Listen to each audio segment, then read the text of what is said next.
Welcome, Bear With Me, Chicago fans. Today we're having our first Bears Roundtable, and I've invited a couple close friends of mine. Two of my three sons are here to do a roundtable discussion. I'm going to lead the discussion, maybe contribute a little bit, and then we'll see what their ideas are about the Bears season and what the Bears should do starting right now. So first, the biggest win of the season, or was it the biggest illusion? John. Okay. I would say, either the first or second win against the Packers. The playoffs win was just the best win I can remember in my life. I don't know, what does it mean by illusion? Like they're a fake because they barely won kind of stuff. Yeah, they had 7 barely win games. I feel like the playoff game was better because it was a playoff game, but the first game the ending was just cooler. Yeah, it was a better one play to walk off in overtime, but the playoff win, 57-yard pass. Yeah, it was a bummer that like the last play in the playoff game was Jordan Love scrambling around and then just missing a pass when we couldn't get to him. So that was frustrating, but it was obviously very, very cool as well in the playoffs to knock them out. So I don't know. I would say the playoff game, but the only thing about the overtime win is that it was their backup people, and Packers fans are going to say it was our backup, right? And then that's what made the playoff game so satisfying is that we beat their starters. True. It is always such a grueling feeling when the quarterback is running around back there and your team can't get him down, and you're afraid of the disaster of defeat coming, and so it didn't come. So that was cool. Well, didn't they only rush like 3? Well, that's another show we can do. Rush 3. When does that ever work? But anyway, it worked there. It worked there. Didn't work to get it, but yeah. So David, yep. You're saying the best game. Yeah, I feel like there were 2 games that seemed meaningful. The first one, which I was at, was the Bengals game. And I feel like that one in particular was the first one where it was like, this game, for the last 7 years, we would lose this game. And like Ben and I were like, as it was happening, we were like, here we go. You're at the game. Yeah, we're at the game. It was like, here we go. And then when they like actually made the pass to Loveland, it was like, so that seemed important because it was like, this has changed. And then when they did it to the Packers, it was like, this has changed, and this is really changed. Like, like, they're not just like coming back from like, because I feel like with Fields, even though we weren't great, we were within like 1 score. We were competitive. Tons of games. Yeah. But we lost. So we've been like so used to losing. So I don't know. Both of those games were like one I was at. So I was like, okay. Yeah. But I definitely, when we beat the Packers the first time, I was so happy. Yeah. Because I felt like it was like changing something. Yeah. Okay. I'm going to keep us moving here. Yeah. Did this team, your Chicago Bears, did they overachieve or underperform? Seems like an easy question. Yeah. I think we projected them at a lot of people had them at like 9 and 8, I think. Okay. Yep. I'm one of those. Yeah. So in wins, we definitely overachieved. Just winning the conference was awesome, or winning the NFC North division. Was great. And then I don't know I can get into the Rams game. To even get to the Rams game was a win. I didn't think we were going to get there. At the start of the year, I never would guess we would have made the playoffs. So obviously it's overachieved, but it was frustrating because it feels like there were things left on the table. So there was a little bit of underperforming maybe in that last game, even though it was very close. Yeah. I do think that, like, I don't like saying this because I'm a Bears fan, but I do think there is some justification to the idea that we did win a lot of close games that could have gone the other way. So, like, if I'm looking at, like, the way that based on our play, what our record could have been, it seems like it was as good as it could have been with the way that we played. but I feel like we equally could have gone 8-9. Yeah. Like we could have lost those games. Yeah. You know? It's like 5 plays or 6 plays away. Yeah, because you can say like, okay, the Williams, the Iceman, which he definitely like turns it on at the end, but you still have to have a lot of things go right. Right. Like, Yeah. we weren't blowing teams out. So to me, we overachieved in a record. We probably overachieved in the way that we played because we came back in the fourth quarter. That doesn't matter. It's not like it doesn't matter. But I feel like next year we will, if we're going to take steps forward, what we have to see is winning games by 2 scores. Yeah. Yeah. And this year we just weren't doing it. Yeah. No, it's true. And a lot of analysts are saying, oh, it's an illusion, and they're not going to be able to win 7 games from behind this year, and all those things are likely true, but there's also maybe they're going to improve a lot. So anyway, we'll get to that. So the quarterback. So this is a big question before the season, because Caleb's first year was pretty poor under some extremely difficult circumstances and more than 65 sacks, I think. So is he a building block, or do you still think he's a question mark? John. I mean, I would, The eternal quarterback hater. Yeah. John is tough. I will say, I mean, it's impossible, regardless of whether or not he wins the Super Bowl. He makes every game extremely exciting to watch. So, I mean, he is very easy to root for. I mean, it's frustrating because it seems like I only want to watch the fourth quarters because the first 3 quarters I'm pulling my hair out at him, and then he has a switch of personality, or I don't know, and all of a sudden he's incredible. That just has to change next year. But I also think that so many of those times where he wasn't doing, like, yes, he was inaccurate this year, but there were quite a few times where it's like, if this would have gone right, or this would have gone right, it would have changed this whole quarter. But there was a dropped pass, or I don't know, one of our guys one of our linemen just let someone blow past. Well, and apparently Dolman threw it over their head. Yeah, exactly. But apparently too. I mean, we did have the most drop passes in the league for yardage and everything. I've seen some metric where they show that. Basically, the idea. Really? Now, is that some of it is Caleb's not super accurate, so they're not easy catches for them. But he throws really hard. And he throws hard, which really prevents interceptions by defensive backs who are not good enough to become wide receivers because they probably couldn't catch. Yeah. Right? Yeah, So, according to Tom Brady. Yeah. And I think all cornerbacks. What is he? Yeah. Okay, so keep moving. Yeah. The coach, Ben Johnson. So stock up, down, or still a few things he could improve on? Stock up, stock down. I'll start with you, Jeff. Man, I mean, it's hard to not root for him as well.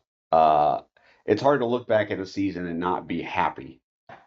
So I would say his stock is up for sure. Okay. Just because I was worried that it was going to be another Nagy situation, even though Nagy had a great first year. So yeah, he did. I'm hoping.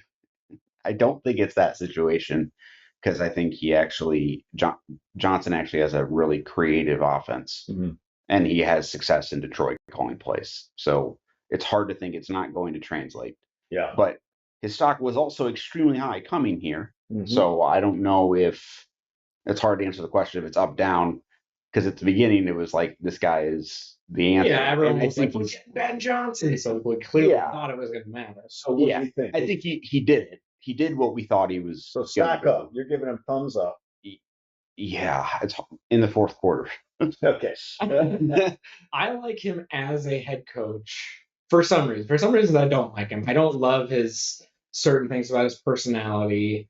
I kind of wish he was a little bit more of an upstanding guy as far as just the way that he interacts, his language, stuff like that, just for the sake of the city, kids, all that kind of stuff. Yeah. But I do like that he has like a lot of like quirks. I feel like they're the kind of thing like when you become they help you even if you're like maybe you're even with 5 other coaches. Mm-hmm. They kind of elevate you and make you seem even better because you're just like how he's cold like the whole game, no one talks to him. Yeah.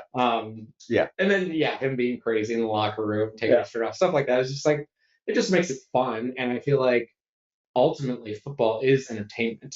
That's how they make money. Is because they entertain, and a big part of that's not just football skill. Okay, so it seems like I'm getting stock up from both of you. What could you improve on? You first. What could he improve on? From a coaching standpoint. Yeah, from a coaching standpoint. I don't know. I'll let John start on Okay. No. One thing is I like that Caleb likes him. Caleb talks about him like a mentor, which I think is huge. And he seems to like Caleb, which is really fun to watch. Mm-hmm. So I think that's what makes me, whether or not Caleb is great, Ben Johnson gives me extreme hope. And then Caleb also gives me extreme hope for Ben Johnson that because Caleb can do what he can do, that Ben Johnson will get that out of him after this year, going. That's what you want him to improve on is continue to get Caleb. I mean, if you get specific, I think there are times where the play calling is bizarre, but he knows.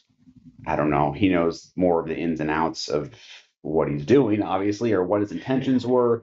And I don't know if the players are making the mistake. So that's hard to grade him on.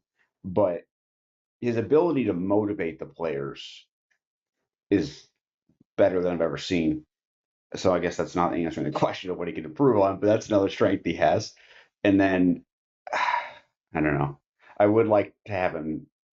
I guess you said coaching perspective. I'm thinking more personality. Mm-hmm. I would just like him to be more of a cleaner guy.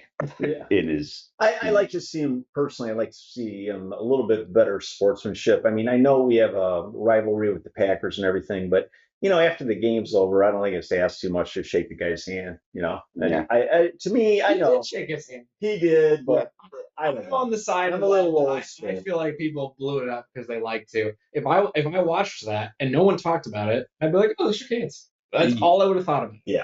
Yeah, it was made a big deal. Well, yeah, I feel like you're thinking of Walter Payton. Walter Payton's like Mr. Respect, hands the ball to the referee when he scores.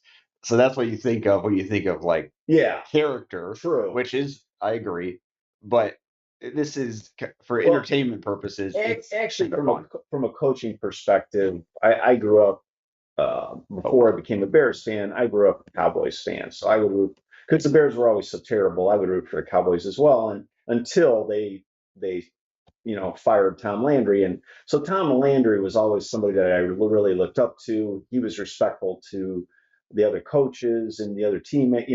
I just felt like he was the gold standard for that. And I know he's human. He probably wasn't perfect either, but I feel like Ben Johnson's kind of on the other extreme for that, at least with the Packers. With everybody else, he's okay. And I know they're our biggest rival. When the game's over, it's over. So I don't know. But anyway, that's fine. Let's see. Who do you think? Well, David didn't answer the question. Did you? Oh, I'm sorry. No, I didn't. I think what he can improve on. Well, yeah, what he can improve on. This is hard because I think the most ridiculous thing he did the entire season was when he went for 4th down on our own 35.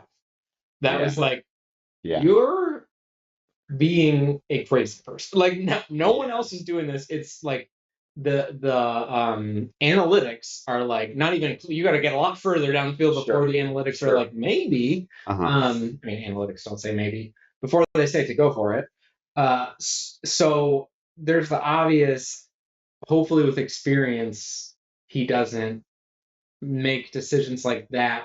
But at the same time, I get the decisions like that because there is more than just analytics. You do know your own team, you know your own players, you know the play you're going to call. You saw it maybe for the last 3 weeks in practice. You think to yourself, if we don't get it here, we're in a horrible position.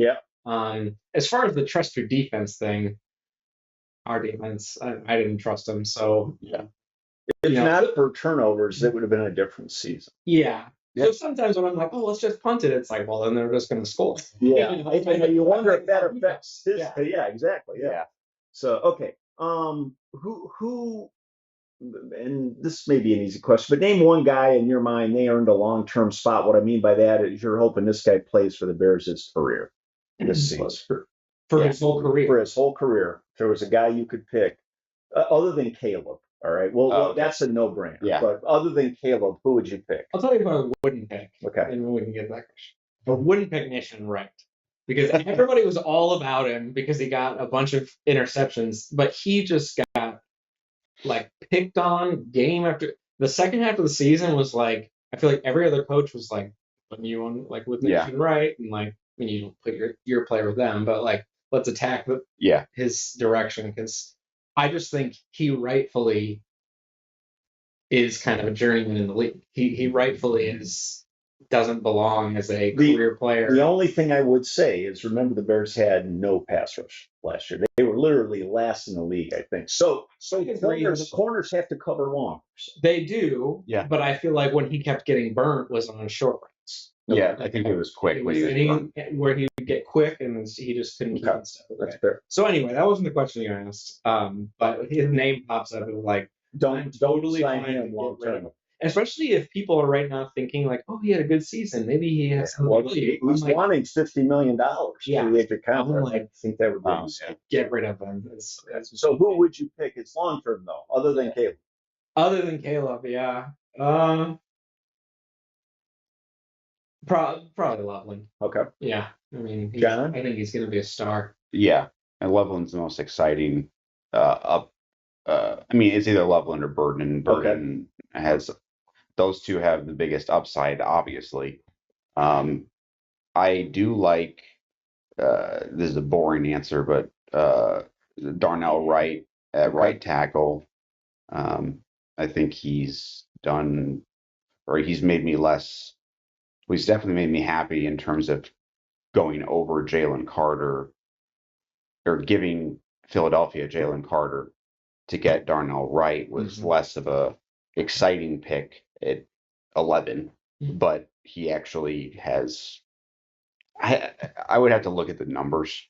It's hard to grade offensive linemen, but I think Darnell Wright is probably the answer that sticks out, and I can't think of one for defense. The other thing for him too is he played hurt most of the year. He had that ligament messed up in his elbow. If you want to wear that, he played with like a brace, and playing hurt's a big deal in the National Football League. So anyway, yeah.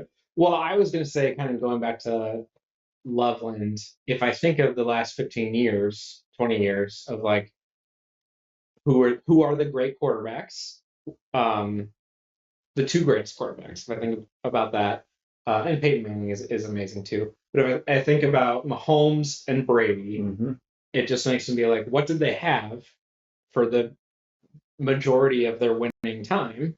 Well, I don't know. Brady won for so long, but it was their tight end like Gronkowski and Kelsey, and it was like if Caleb, who everyone talks about like he's the next best thing, has like a go-to tight end, that just feels like it's like a winning recipe for championships. That is what the championships teams of the last 15 years have had. Yeah, I agree. I agree. I mean, the moment that Loveland like got, you were there to see him do the moment where it was like, oh man, Colston Loveland is really smart. Now I see why we drafted him. Yeah, because at the beginning of the year, it was like everyone's like, "Oh my gosh, over Tyler Warren or Tyler Warren." Yeah. How did you not draft Tyler Warren? And I keep saying his name wrong. Tyler Warren. Yeah. And he was good, but Colston was a better receiver, they said. Yeah. And it was just like, oh yes, he is a better route runner. He is a receiver essentially with a bigger body. Yeah. So you can use him with Ben Johnson, especially. It's extremely exciting because he did so much with Sam Laporta at tight end in Detroit. So now it's like, he drafted the guy he wanted, and he got what he wanted out of him. It gives you confidence. I still like Komet a lot. I liked the plays. It seemed like the first half of the season they were doing a lot of like double tight end blocking. Yeah. Okay, so due to time here, I'm watching our time. I'm gonna skip a couple questions that aren't as good. So thoughts on the DJ Moore trade quickly. Do you like it or hate it? Well, John. Okay. Yeah, I like it, depending on what they do with it. So they got a just free, review. They got a second round pick for Moore. They freed up, I don't know, 15 million in cap space, and we had to give them a fifth round. That was the trade. the second round pick obviously is great. If we get someone like Burden again this year, then that's a win. Just another. Obviously that would be not that we need to get a wide receiver necessarily. I like Ja'Day Walker. I think Ja'Day Walker, the rookie, the guy who caught the Packers he's touchdown. got the best stand. Yes, I feel like Johnson can get a lot out of receivers.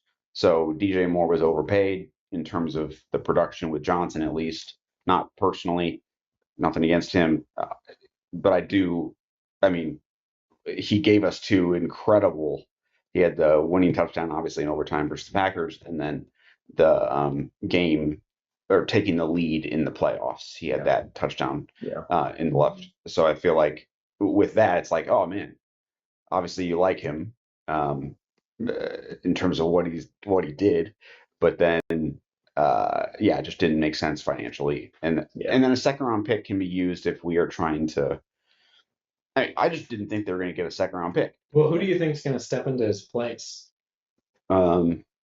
next year? Because we're not going to just replace him with a. Well, I think. Well, I don't think we're really Ja'Day Walker probably, and then you'll have Roma Dunze the number one. You'll have Burden. You'll have Loveland. You could throw Kmet the ball more, like you said. He's a good receiver. He didn't get many targets this year, so. Yeah, I mean Loveland can function as a receiver. Burden. And if a Dunze didn't play a lot this year, so true. You have him.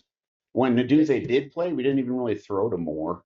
He got hurt too. Moore Dunze did. Oh no, I just think that Moore rose to the occasion on a lot of things. He did. Sure. He didn't rise to the occasion on the last play. No.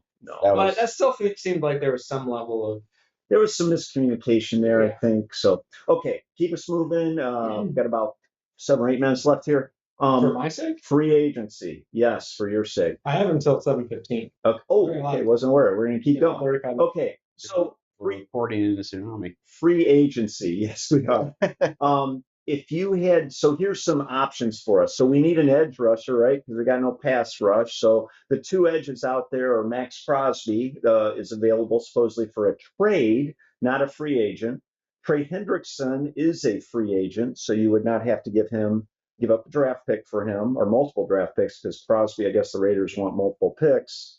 But Hendrickson is older and didn't have a very good year and got hurt.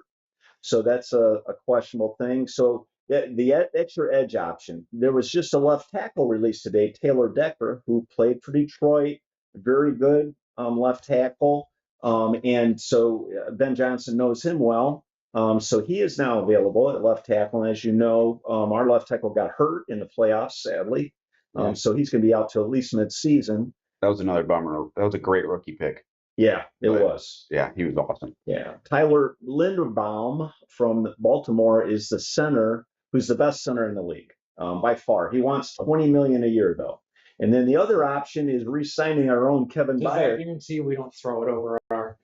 This would mean that we're not going to, shovel it over his head potentially. Supposedly, Linderbaum is the best run blocker in the league at center position. He's dominant. He won like 97% of his lineups next year against the defense on running plays. So, but he wants $20 million a year. So we've got those choices. If you were going to address edge, left tackle, center, or just bring the safety back and draft everybody, what would you go after, John?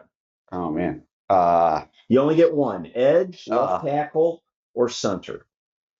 Watching the games last year, I would say edge just has to be. And I don't know the draft very well in terms of if they love someone in the draft that they think is going to be incredible and they can get him maybe in the first round, then I would go for that and then bring Byard back, I think, of those options. Okay. But the lineman, it does. I prioritize the offensive line so much in my head that it's almost like they could. I just want to see good offense, so that I would go lineman just to see Caleb be able to do better. Yeah, because we know So, how he looks when he's rushed up the middle. His rookie season was pretty ugly because they Yeah. didn't have anybody that could block in the middle of the line. So yeah, if our run game gets good, it's hard. You said only one pick. I can't. I'm giving you Edge, reasons you for all of them. You said Edge. I said edge. All right. That's the first thing that stands out. All right. But center is the, So they won't have a center. Caleb will just take it like. well, we just got it. We just Well, we did, yeah. So in Dahlman's defense, he threw it over Kyle Monungai's head, and Kyle Monungai's like 5'6" or something. That's true. You're right. I'm not a Dahlman fan, but I appreciate what he did. In terms of the good stuff. enjoy your retirement. Yeah, And the 15 million yen you earned last year, I guess. Yeah. I'll say edge if we can get. I don't want to go for Crosby, but if we can get an edge, whether in the draft, well, I guess that's. You don't want to go for Crosby. That's what you said. I would be excited, but I don't know if you want. Did you want to wait on that question? Yeah. Was that just now or that whole segment? No, just now. So we'll have to edit this up too. Okay, so back to the lightning round questions. What's your biggest offseason priority? It's supposed to be a quick answer. Would you address the offense, the defense, or the special teams? I do defense. I think getting the edge rusher, getting Crosby is top priority. Okay. Yeah. Yeah, you have to say defense. Yeah, I think they were 22nd in the league overall last year, even though they led the league in turnovers. That doesn't happen very often 2 years in a row. So I also think it's like we had three. Well, okay, Williams wasn't a rookie, so I guess two. We had 2 rookie stars and 1 sophomore star, and I just have to believe they're already going to improve a bunch. Mhm. So I'm like, let's help our defense because I think our offense is just going to become very elite. Yeah. So good. So going into next year, next lightning round question: are you more hopeful now than you were at the beginning of this year? I definitely am. I am like, let's win the Super Bowl next year. Yeah. Yeah. I mean, this is the most exciting year we've ever had that I've been alive. So, I mean, I shouldn't say let's win the Super Bowl because I really think Seattle is like incredible. I mean, they're an incredible team. I think we would have if we would have beat the Rams, which already would have been like, what a good win. Like, Yeah. I think they would, if it was like the NBA, I think the Rams would have got us 4-2 or something like that. But I think the Seahawks would have gotten us 4-0. Like, Their defense did look pretty amazing. Yeah. Even though it would have been nice to see Caleb play in that game. You know what I'm saying? Yeah. Oh, yeah. Yes, that's true. Because you look at the Patriots and they had moments where it could have become a game. Yeah. And their quarterback, I think, was the weakest. Yeah. He had a rough. So yeah, Their line. they're not like unbeatable. Yeah, their offense. They were. What were they? 14-3. Yeah. So they could beat 3 times. So Yeah. No, they were good. So it'll be interesting to see. But it'd be nice to face them in the Super Bowl. Yeah. That would be. Well, no, we'd have to face them in the championship. I just would have loved to see if their defensive line was able to catch Williams. Yeah. He is. He elusive to say the least. It's so. Well, this year he's. So what do you think? Was this real progress this year, or was it fool's gold? Because that's what a lot of people are saying. Hey, Matt Nagy, he was incredible his first year. You guys are just gonna be down the drain second year. So Yeah. What do you think? Well, I think that Matt Nagy was the reason that we were good that year, and having your coach kind of use all his tricks in year one with a team that's not really that great and quarterback that's not really that great is like that's not repeatable. Whereas I think right now, even though I think Johnson is good, I think he's definitely in the top half of the league. He could be in the top 15%. I do think Caleb is going to be like an absolute star. I think like his raw talent is on par with anybody who has played. I mean, so his accuracy is not good, and there's all these things he can improve. I'm not saying he's Mahomes, but to me, the future there is a totally different level than what Trubisky could have gotten to. Yeah. Like his first season, I wasn't like he's going to be like possibly one of the best quarterbacks. Yeah. It was like he could be a franchise quarterback. Look, we had a good season. Yeah. Which he wasn't. Yeah. So, anyway, that's my take. Yeah. I already forgot the question. Yeah, the question was it fool's gold or real progress? Oh, yeah, it's real. It's real progress in the sense of our offense was competent, and they weren't the year before. Our offensive line looked good. We got a new offensive line coach, which is, I think, why they were good. And I don't know why we had the coach before for so many years. And then Williams is just not Mitch, thankfully. Yeah.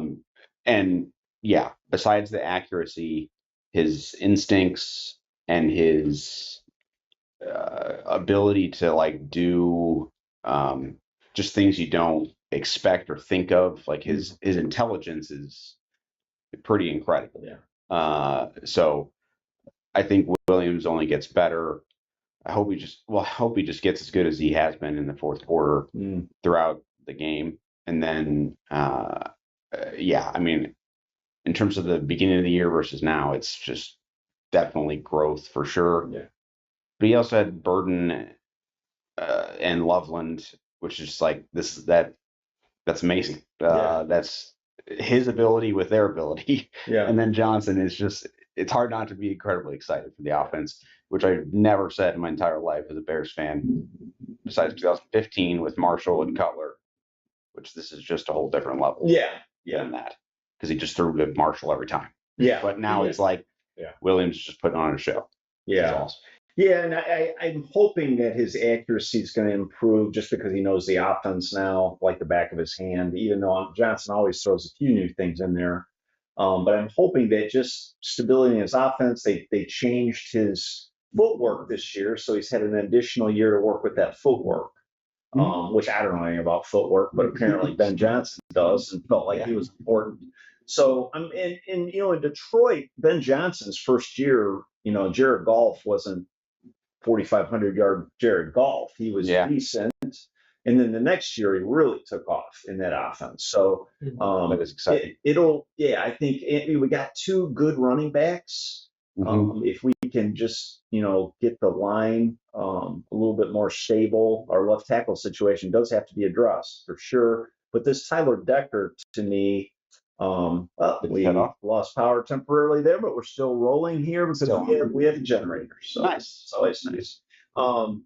So yeah, I think there's a lot of hope. They are going to play a tougher schedule this year, but the thing about the NFL, you never really know what's a tough schedule because guys get hurt.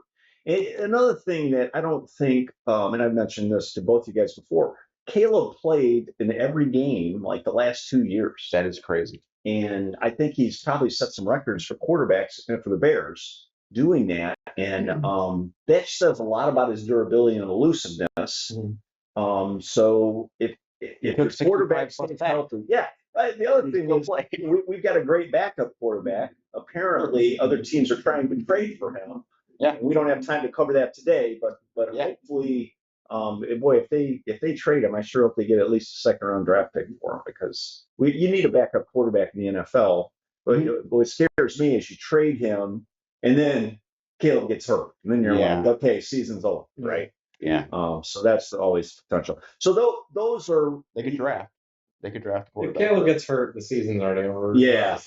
I mean, like. We could still win, but it won't be as fun. No, you'll know you're gonna. Okay, if you make the playoffs, that's probably it. But and then you get into that, do you tank so you get a better draft pick? Hopefully, we don't have to face that for a while. But anyway, Poles did some of his best trading in that when you got the first pick and he traded down, got all those picks, and he ended up getting Caleb the next year. So you know what, Ryan Poles is going to be remembered for getting Caleb if Caleb continues. Yeah, you're not going to forget this audio. Here, let's add it in some lightning sounds, thunder there.